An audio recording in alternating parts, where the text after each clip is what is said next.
ہم ان چیزوں کے پیچھے بھاگ رہے ہیں جو ہمارے لیے پیدا کی گئی تھی، جو ہماری خدمت کے لیے پیدا کی گئی تھی، اور جن کی تخلیق کا مقصد ہماری ضرورت کی کفالت کرنا تھا،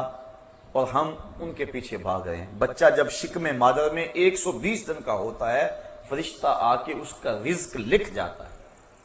تو جو لکھا گیا اس سے زائد ایک پیسہ بھی نہیں ملے گا، اور جب لکھا گیا اس سے قبل نہیں ملے گا۔ تو ہمارا یہ کام نہیں تھا جو ہم کر رہے ہیں، ہمارا کام تھا اپنے رب کو راضی کرتے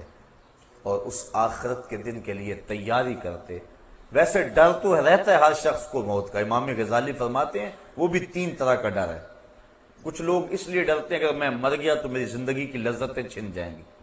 اب تو میرا وقار ہے، مسند ہے، عہدہ ہے، شان و شوکت ہے، زندگی کی لذتیں ہیں، دوست احباب کا ماحول ہے، خوش گپیاں ہیں، اگر میں مر گیا تو یہ سب کچھ جاتا رہے گا، اس وجہ سے وہ موت سے ڈرتا ہے۔ یہ ڈر انسان کی زندگی میں عیش و عشرت کو بڑھا دیتا ہے۔ بابر بعیش کوش کے عالم دوبارہ نیست،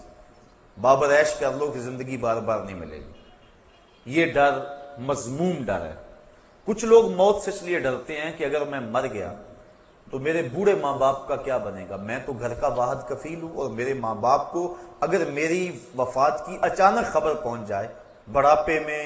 اب وہ ہیں، انہوں نے پالا پوسا جوان کیا، اب میرے سے نفع حاصل کرنے کے دن ہیں ان کے، اگر میں مر گیا تو ان کے دل پہ کیا بیتے گی، میرے بچے یتیم ہو جائیں گے، در در کے دھکے ان کا مقدر ہوں گے، میری بیوی بیوہ ہو جائے گی۔ وہ اس خیال سے ڈرتا ہے میرے دوست کس صدمے میں 2-4 ہوں گے، وہ اس خیال سے تڑپ جاتا ہے، اور موت کا خوف اس کے دل میں آنا شروع ہو جاتا ہے، اور وہ رونے لگ جاتا ہے یا پریشان ہو جاتا ہے۔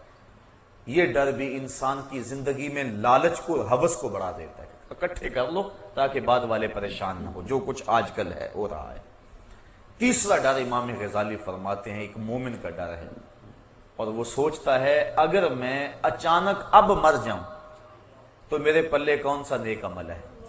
جو لے کر اللہ کے حضور پیش ہو سکوں گا، میرے پلے کمائی کون سی ہے، ماضی کو دیکھوں تو گناہوں سے لتھڑا پڑا، اعمال کا دفتر دیکھوں تو خالی، تو کون سی شے ہے میرے پلے، کس منہ سے جاؤں گا اپنے رب کے ہاں۔ حضرت سری سختی ایک بزرگ ہیں، حضرت جنید بغدادی کے شیخ اور ماموں لگتے ہیں رشتے میں، فرماتے ہیں میں تو اس بات سے ڈرتا ہوں کہ اپنے رب کا سامنا کیسے کروں گا، اس نے مجھے کیا دیا اور میں نے کیا کیا اس کے لیے۔ اور حضرت اقبال، علامہ اقبال کہتے ہیں میں تو اس بات سے ڈرتا ہوں کہ میں رسول کریم کا سامنا کیسے کروں گا۔ اور اللہ کی بارگاہ میں عرض کرتے ہیں تو غنی از ہر دو عالم من فقیر، روز معاشر عذر ہائے من پذیر،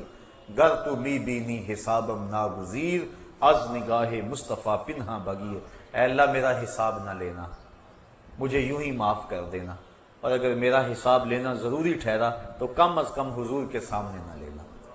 مجھے حضور سے شرم آئے گی۔ تو دیکھیے یہ تھا خوف اور یہ تھی خشیت۔ تو یہ مقصد موت کا، یہ اس انداز سے ڈر کہ اگر میں اچانک مر جاؤں تو میرے پلے کون سا نیک عمل ہے۔ اور آج کل تو آپ دیکھ رہے ہیں کہ اچانک موتیں واقع ہو رہی ہیں، بندہ توبہ کو مؤخر کر دیتا ہے، وہ کہتا ہے کہ یار ابھی میری عمر نہیں ہے انشاءاللہ، کوئی کہتا ہے بس شادی میری ہو لے پھر اس کے بعد میں یہ کروں گا، کوئی کہتا ہے بس میں ریٹائرمنٹ لے لوں اس کے بعد میں نے حج کرنا ہے، پھر بچوں کی شادیاں کرنی ہے، پھر میں ہوں گا مسجد ہوگی۔ یہ ایسے باتیں کر رہے جس طرح سب کچھ اس بندے کے قبضے میں ہو، کس نے یہ سب کچھ کرنا ہے، جبکہ یہ تو اپنی ایک سانس کا بھی مالک نہیں ہے، اسے تو ایک سانس کا نہیں پتا جو اندر گئی ہے وہ باہر آئے گی کہ نہیں، جو باہر ہے وہ اندر جائے گی کہ نہیں۔ جس بندے کا اتنا اختیار بھی نہیں ہے اپنی سانس پہ، وہ کہہ رہا ہے کہ بس جی آپ کی بات سمجھ آ گئی، انشاءاللہ میں ریٹائرمنٹ لے لوں، پھر میں بچوں کی شادیاں کر لوں، پھر میں حج پہ جانا ہے، پھر آ کے انشاءاللہ میں ہوں گا، مسجد ہوگی اور سنگ درے محبوب ہوگا، پھر میں جو ہے انشاءاللہ دیکھنا کیسا میرا زندگی کا رنگ بدلتا ہے۔ یہ وہ شخص کہہ رہا ہے جس کے قبضے میں ایک سانس بھی نہیں ہے، ابھی میں جوان ہوں، بس تھوڑی عمر اور ہو جائے، بس آپ انتظار کر لیں۔ یہ وہ کہہ رہا ہے، یہ نفس اندر سے آوازیں دے رہا ہے، یہ شیطان اس کو ایسی باتیں سکھا اور پڑھا رہا ہے تاکہ وہ توبہ کو مؤخر کر لے، اور اچانک اگر موت آ جائے تو یہ بری موت مرے۔ چونکہ اچانک موت سے تو حضور نے بھی پناہ مانگی نا، اللہم انی اعوذ بک من الموت الفجاۃ، اے اللہ اچانک موت سے میں تیری پناہ مانگتا ہوں۔